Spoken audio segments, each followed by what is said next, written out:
Lokali quhej Blue Harbor, një kafene e vogël buz detit në një qytet të qetë portual në jug të Italisë. Nuk ishte vend turistik luksoz.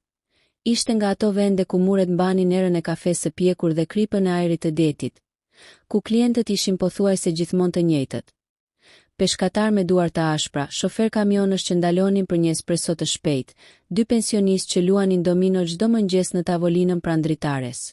Elira kishte filluar punë aty 3 vite më parë. Kishte ardhur nga Shqipëria në moshën 22 vjeçare, me dokumente të rregullta, por me një histori që nuk e tregonte shpesh.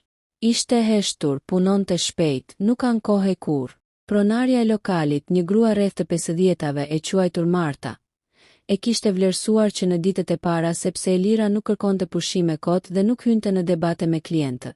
Jeta e saj ishte e thjeshtë. Zgjohej në 5:30 të mëngjesit. Ecte 20 minuta deri te lokali, hapte dritaret, ndiste makinën e kafes dhe vendoste kroasanët në vitrinë. Qyteti zgjohej ngadalë dhe bashkë me të, edhe rutina e saj. Djali u shfaq për herë të parë në një mëngjes të ftohtë nëntori. Ishte rreth 7 vjeç, ndoshta 8. Flok të zinj të çrregullt, xhaket shumë e hollë për temperaturën e atij muaji. Atlete të vjetra me një vrim në anë. Nuk hyri brenda. Qëndroi jashtë, pranë dritares, duke parë brenda me një vështrim që përzihej mes kuriozitetit dhe frikës. Elira e vuri re që në ditën e parë. Jo sepse ishte fëmijë, në qytet kishte plot, por sepse ai nuk lëvizte. Qëndroi aty gati një orë, duke parë klientët që hanin dhe pinin. Pastaj u largua pa thënë asgjë. Ditën tjetër u kthye. Këtë herë, kur klientët u shpërndan për pak minuta dhe lokali mbeti pothuaj bosh, Elira doli jashtë me një qese letre në dorë. Nuk foli shumë, thjesht ia zgjati qesen.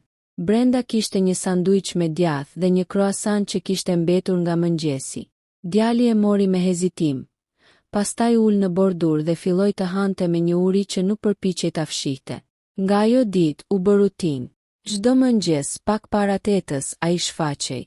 Asnjëherë nuk kërkonte, asnjëherë nuk lutej, vetëm qëndronte aty. Dhe çdo mëngjes, Elira gjente një mënyrë për t'i nxjerrë diçka. Ndonjë sanduiç, një fet kek, një shishe të vogël qumshti. Ajo nuk e pyeti për familjen menjëherë. Kishte mësuar nga jeta që pyetjet e drejtpërdrejta shpesh hapin plag. Pas rreth 2 javësh, në një mëngjes me shi, kur djali hyri brenda për herë të parë sepse jashtë binte shumë fort, ajo i kërkoi emrin. Matteo, tha i shkurt.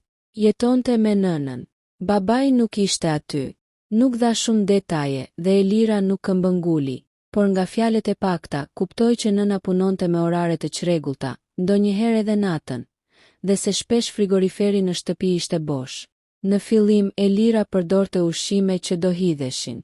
Pastaj filloi të blinte vetë gjëra shtesë me paratë e saj. Një pako biskota, fruta, ndonjëherë edhe një sanduiç të plot nga kuzhina. E dinte që paga e saj nuk ishte e madhe, por diçka brenda saj nuk e linte ta injoronte. Ajo e njihte urin. Nuk fliste për këtë me askënd. Marta, pronarja, ishte strikte me inventarin. Nëse do ta merrte vesh, ndoshta nuk do ta pushonte menjëherë, por do t'i tërhiqte vëmendjen ashpër. Lokali nuk ishte bamirësi, ishte biznes. Kështu gjithçka bëhej në heshtje. Ditët kalonin dhe Matteo filloi të buzëqeshte më shpesh. Ai nuk ishte fëmijë problematik. Ishte i qetë, i sjellshëm, madje ndonjëherë ndihmonte duke mbledhur gotat bosh nga tavolinat jashtë nëse nuk kishte klient. Elira e qortonte lehtë, sepse nuk donte që të dukej si punëtor i vogël, por brenda saj ndjente një lloj krenarie të çuditshme. Një mbrëmje, teksa po mbyllte lokalin, ajo pa një makinë të vjetër të ndalonte në anë të rrugës. Nga brenda zbriti një grua shumë e dobët, me flok të mbledhur shpejt dhe me sy të lodhur. Matteo vrapoi drejt saj. Elira kuptoi që ishte nëna. Ato nuk folën gjatë. Gruaja e falënderoi me një zë të ulët. Nuk kërkoi asgjë, thjesht falënderoi. Në sytë e saj kishte diçka mes turpit dhe mirënjohjes së thellë. Pas asaj mbrëmjeje, Elira mendoi shpesh për ta. E dinte që po hynte në një territor delikat. Njerëzit flasin. Një kamariere e re që ushen fshehurazi një fëmijë çdo ditë. Në një qytet të vogël, kjo mund të shtrembërohej lehtë. Por ajo vazhdoi. Dimri kaloi. Pranvera erdhi me turistë të rrallë dhe me më shumë punë. Matteo vazhdonte të vinte. Tani dukej më i fortë, më i gjallë. Kishte filluar të merrte nota më të mira në shkollë, sipas asaj që i tregoi një mëngjes. Elira ndjeu një lloj qetësie që nuk e kishte ndjer prej kohësh. Pastaj erdhi ai mëngjes. Ishte një hënë e zakonshme. Qielli i kthjellët, ajri i freskët. Elira kishte hapur lokalin si gjithmonë. Matteo ishte ulur në tavolinën e jashtme, duke ngrënë një sanduiç me vezë që ajo ja kishte përgatitur shpejt para se të vinin klientët. Rreth orës 8:20 u dëgjua zhurma e motorëve. Jo një makinë, as dy. 4 makina të zeza, të pastra me xhama të errët, u ndalën njëra pas tjetrës përpara Blue Harbor. Ishin shumë luksoze për atë rrugë të vogël.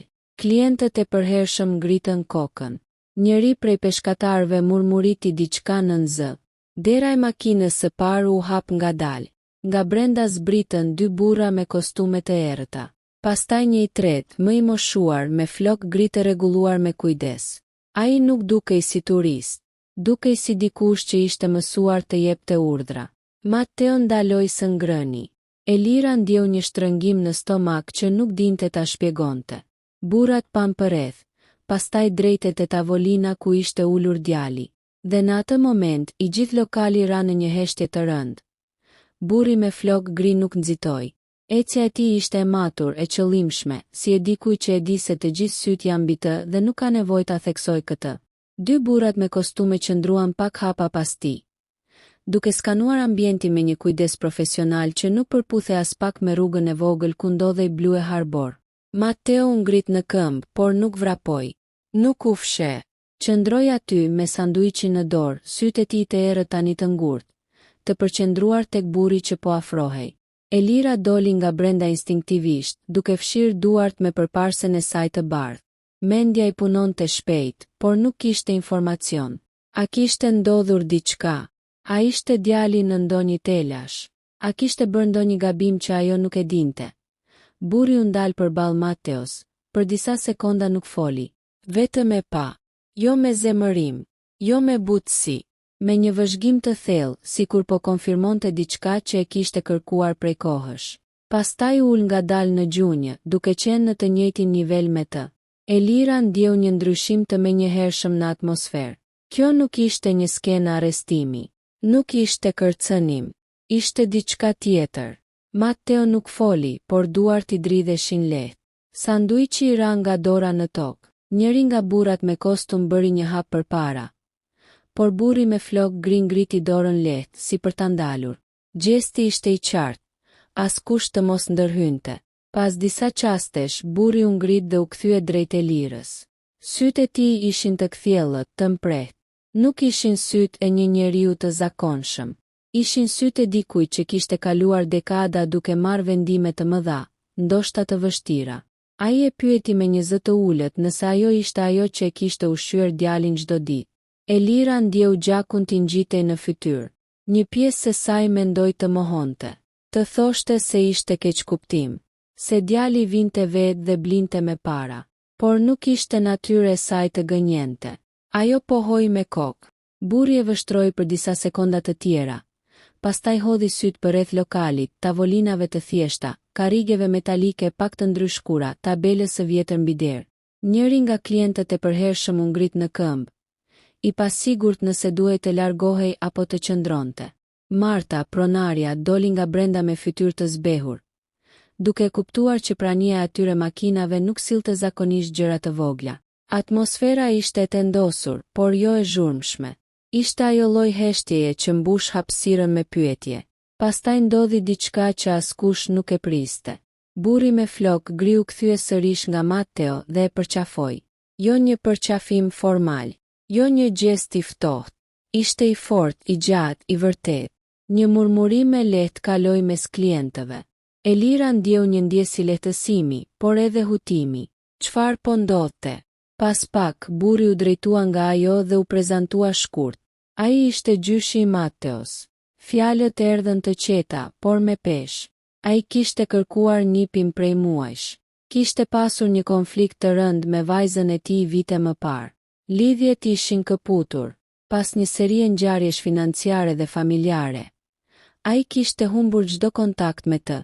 Kohët e fundit kishte mësuar se ajo jetonte në këtë qytet. Por adresa kishte ndryshuar vazhdimisht. Mateo kishte munguar nga shkolla për disa ditë një muaj më parë. Dhe kjo kishte vënë në lëvizje disa mekanizma, përmes kontakteve dhe burimeve që ai kishte. Dhe ishte e qartë që kishte shumë. Kishte arritur ta gjente gjurmën e djalit. Por ajo që nuk kishte ditur ishte se djali i tij, nipi i tij, kishte qenë duke ngrënë fal një kamariere e të panjohur. Ai e shikoi Elirën me një vëmendje të re. Nuk kishte asnjë ton akuze në zërin e tij. Përkundrazi, kishte një lloj respekti të heshtur. Ai tha se kishte mësuar nga drejtori i shkollës që Mateo vinte çdo mëngjes i ushqyer. Edhe kur në shtëpi kushtet ishin të paqëndrueshme.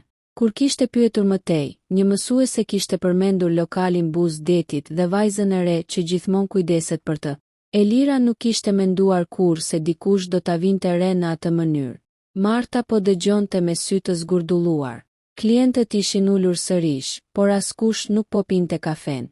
Burri vazhdoi, duke shpjeguar se kishte rregulluar situatën me vajzën e tij. Kishte ofruar ndihmë financiare, strehim më të mirë. Trajtim për probleme që ajo kishte mbajtur të fshehura. Ishte një proces i vështirë, por kishte filluar. Pastaj ndaloi dhe tha diçka që e ndryshoi gjithçka. Ai tha se kishte ardhur jo vetëm për të marrë nipin, por për të falënderuar personin që kishte mbajtur gjallë shpresën e tij pa e ditur. Njëri nga burrat me kostum hapi derën e makinës së dytë dhe nxori një zarf të trash. Elira ndjeu një val shqetësimi. Nuk donte para. Nuk e kishte bërë për shpërblim. Ajo tundi kokën lehtë, instinktivisht, por burri me flok grije kuptoi reagimin e saj përpara se ajo të fliste. Ai nuk ia zgjati zarfin menjëherë. Në vend të kësaj, ai shikoi përreth lokalin. E pyeti Martën për biznesin. Mësoi që Blue Harbor mezi mbjetonte dimrat. Qiraja ishte rritur. Pajisjet ishin të vjetra. Ai dëgjoi pa e ndërprer. Pastaj me një ton të qartë, tha se mirënjohja nuk do të ishte vetëm simbolike. Brenda pak minutash, biseda u zhvendos në brendësitë e lokalit. Dokumente u përmendën. Numra, propozime. Elira qëndronte mënjan, ende e tronditur nga gjithçka. Mateo ju afrua asaj për herë të fundit atë mëngjes dhe përqafoi fort. Nuk foli shumë. Vetëm tha se do të kthehej për ta parë. 4 makinat qëndruan aty për gati një orë. Kur u larguan, rruga u kthye në qetësinë e zakonshme. Por asgjë nuk ishte më e zakonshme. Brenda disa javësh, lokali nisi një transformim të heshtur. Jo me zhurmë mediatike, jo me pankarta, por me investime reale. Makineri të reja, mobilimi përmirësuar, një sistem i ri kuzhine. Marta nuk e shpjegoi kur publikisht, por të gjithë e dinin. Elira vazhdoi të punonte aty, por diçka kishte ndryshuar brenda saj. Jo sepse 4 makina luksoze ishin dalur para lokalit, por sepse për herë të parë, një gjest i vogël i bërë në heshtje kishte krijuar një valë që shkoi shumë më larg se sa ajo kishte imagjinuar. Dhe çdo mëngjes, kur hapte dritaren dhe ajri i detit hynte brenda, ajo mendonte për faktin se ndonjëherë, gjërat më të mëdha fillojnë me një sanduiç të thjeshtë të dhënë pa zhurmë. Transformimi i lokalit nuk ndodhi brenda natës, por ndryshimi u ndje menjëherë. Jo vetëm në mure apo në pajisje, por në mënyrën si njerëzit e shikonin vendin. Blue Harbor nuk ishte më thjesht kafeneja e vjetër Buz Detit. Ishte bërë vendi ku kishte ndodhur diçka e pazakontë, diçka që qyteti nuk e harronte lehtë. Marta nuk e përmendi kurrë shumën e saktë që ishte investuar. Nuk e përmendi as marrëveshjen që ishte nënshkruar. Por brenda 2 javësh, u ndërua makina e kafes me një model profesional italian që kushtonte sa paga vjetore e lirës. U lyen muret me tone të ngrohta blu të errët. U vendosën drita të reja që e bënin ambientin më të butë në mbrëmje. U ndërtua një kënd i vogël me libra për fëmijë dhe lodra të thjeshta. Diçka që më parë do të dukej luks i panevojshëm. Elira vazhdoi të vinte në punë në të njëjtën orë. Vazhdonte të pastronte tavolinat, të përgatiste kafen, të buzëqeshte me klientët. Por tani shpesh ndjente sytë e njerëzve mbi vete. Jo me gjykim, me respekt. Fjala ishte përhapur. Jo detajet e sakta, por thelbi. kamariereja që kishte ushqyer një fëmijë në heshtje dhe një familje e fuqishme që ishte kthyer për ta falënderuar. Në javën e tretë pas atij mëngjesi, një zarf erdhi me postë për të. Nuk kishte logo kompanie, vetëm emrin e saj të shkruar me shkrim të rregullt. Brenda ishte një letër e gjatë, e nënshkruar nga burri me flok gri. Ai shpjegonte se Matteo dhe Emma ishin zhvendosur në një apartament më të mirë në periferi të qytetit. Nëna e tij kishte filluar trajtim për problemet shëndetësore që kishte neglizhuar. Matteo ishte regjistruar në një shkollë private me bursë të plotë. Në fund të letrës kishte një fjali që e bëri Elirën të ndalonte frymën për një moment. Ju nuk i dhat vetëm ushqim nipit tim. Ju i dhat kohë, dhe koha është gjëja më e rrallë që mund t'i japësh dikujt. Bashkë me letrën ishte edhe një dokument tjetër, një ofertë për një kurs profesional në menaxhim hotelerie, me të gjitha shpenzimet e mbuluara në një institut në Napoli. Nuk ishte një detyrim, ishte një mundësi. Elira e mbajti letrën për disa ditë në sirtarin e vogël pranë krevatit të saj. Nuk i tregoi askujt menjëherë. Mendja e saj ishte mësuar të jetonte me të sigurtën, me të voglën, me të parashikueshmen. Ideja e ndryshimit e friksonte, por çdo mëngjes, ndërsa fshinte banakun e ri që shkëlqente në ndritat e reja, ajo ndjente një zë të brendshëm që i thoshte se jeta e saj nuk ishte pse të mbetej gjithmonë në të njëjtin vend. Një pasdite, ndërsa lokali ishte pothuaj bosh, një makinë e thjeshtë, jo nga ato të zezat luksoze, u ndal përpara. Nga brenda zbriti Matteo, me uniformë të rregullt shkolle dhe çantë të re mbi supe. Ai hyri brenda me një buzëqeshje që nuk e kishte pasur kurrë më parë. Nuk kishte më atë tensionin e përhershëm në trupin e tij. Nuk shikonte më nga dera sikur priste ndonjë problem. Ishte thjesht një fëmijë. Ai i la mbi banak një vizatim. Ishte një fletë e bardhë me ngjyra të forta. Një lokal buzë detit, 4 makina të zeza dhe një grua me përparse që qëndronte në mes me një aureol të vogël mbi kokë, si në vizatimet naive të fëmijëve. Elira qeshi për herë të parë me zë të lartë pas shumë kohësh. Kur ai u largua, ajo kuptoi diçka të rëndësishme. Nuk ishte çështje parash apo investimesh. Ajo që kishte ndryshuar ishte ndjenja se veprimet e vogla nuk zhduken në boshllëk. Ato lën gjurmë. Pas një muaji, ajo pranoi ofertën për kursin. Nuk ishte vendim impulsiv. Marta e mbështeti. Madje i tha se lokali do ta priste gjithmonë, nëse do të donte të kthehej. Por Marta e dinte, dhe Elira gjithashtu, që rallëherë kthehesh në të njëjtin vend pasi e rritur për te tij. Napoli ishte më i madh, më i zhurmshëm, më i ashpër. Kursi ishte intensiv. Menaxhim, financë, organizim, marketing. Elira mësoi gjëra që nuk i kishte imagjinuar kurrë. Mësoi si funksionon një biznes nga brenda, si planifikohet zgjerimi, si ndërtohet një markë. Në mbrëmje, shpesh ule në dhomën e vogël të konviktit dhe mendonte për mëngjeset në Blue Harbor, për dritën e butë të detit, për një djalë që priste jashtë me duar në xhepa. Një vit më vonë, ajo nuk ishte më vetëm kamariere. Me ndihmën e kontakteve që ishin krijuar pas asaj dite dhe me njohuritë që kishte fituar, ajo u përfshi në një projekt të ri. Një zinxhir i vogël kafenesh sociale që do të punësonin persona në vështirësi ekonomike dhe do të ofronin vakte falas për fëmijë në nevojë, pa bujë, pa reklama të tepruara. Ideja nuk ishte bamirësi spektakolare. Ishte model i qëndrueshëm. Biznes që mbështeste komunitetin, jo vetëm fitimin. Në inaugurimin e kafenesë së parë, nuk pati makina luksoze. Pati njerëz të zakonshëm, fëmijë që qeshnin, prindër që pinin kafe me qetësi. Në një cep të murit ishte vendosur një vizatim i thjeshtë. Një lokal buzë detit dhe 4 makina të zeza përpara. Askush nuk e dinte historinë e plot, përveç disa njerëzve. Por Elira e dinte. Dhe çdo herë që shikonte një fëmijë të ulej në një tavolinë dhe të hante pa u ndier në siklet, ajo kujtonte mëngjesin kur mendoi se 4 makina të zeza do t'i sillnin probleme. Ndërkohë që në fakt ato sollën një fillim të ri. Historia nuk u bë lajm kombëtar, nuk u kthye në sensacion mediatik, por në jetët e atyre që u prekën prej saj, ajo ishte më shumë se kaq. Ishte prova e heshtur që ndonjëherë aktet më të vogla të mirësisë janë ato që ndryshojnë drejtimin e rrugës, jo vetëm për dikë tjetër, por edhe për ty vetë. Vitet kaluan më shpejt nga sa Elira do ta kishte menduar ndonjëherë. Zinxhiri i vogël i kafenesh sociale nuk u rrit me shpërthim, por me qëndrueshmëri. Çdo hap ishte i menduar, çdo hap i matur. Ajo refuzoi disa oferta investitorësh që kërkonin ta kthenin idenë në diçka më komerciale, më agresive, më të fokusuar në imazh sesa në thelb. Ajo e dinte shumë mirë se çfarë kishte lindur gjithçka. Një fëmijë me duar në xhepa dhe një sanduiç i dhënë pa zhurmë. Kafeneja e tretë u hap në një lagje periferike të Romës. Aty punësoheshin gra që kishin dalë nga situata të vështira familjare, emigrant të rinj, dje me vajza që kishin lënë shkollën dhe po kërkonin një mundësi të dytë. Modeli ishte i thjeshtë, biznes i rregullt, cilësi e mirë, por çdo ditë një numër i caktuar vaktesh për fëmijë në nevojë. Pa dokumente poshtëruese, pa pyetje të tepërta.